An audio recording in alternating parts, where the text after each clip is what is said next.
This video is on section 2.5, proving statements about segments.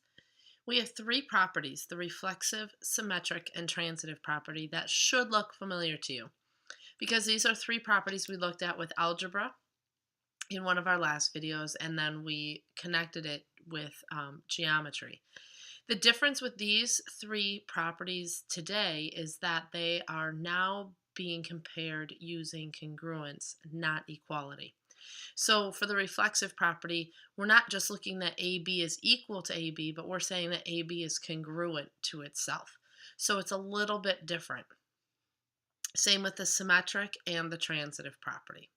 So we're going to look at just some examples, two of them specifically, to study these properties and see how they work.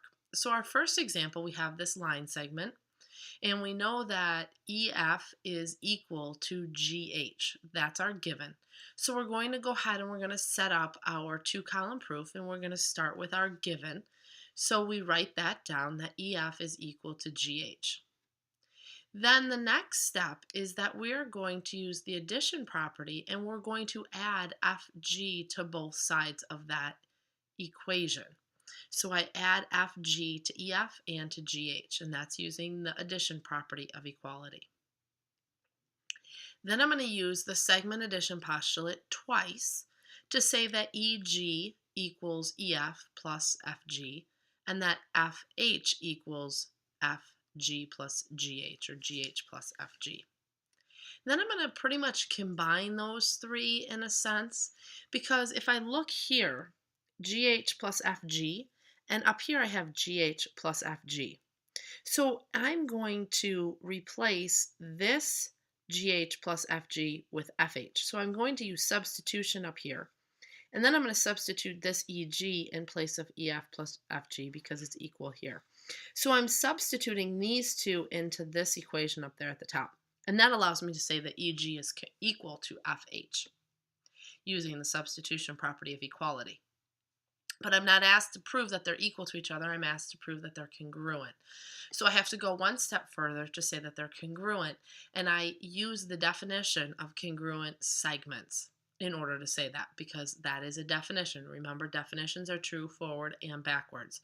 So I can say if two things are equal to each other, then they're congruent, or if two things are congruent, then they are equal. And so I use the definition of congruent segments there. This next example is with two lines that intersect each other. And I know that X is the midpoint of MN. And I also know that MX equals RX. So I have that given information. So I start off with those two pieces of given information.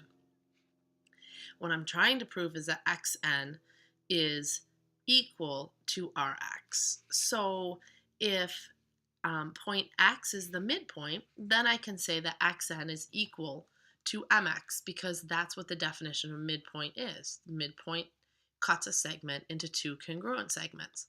So I know that that's true using the midpoint.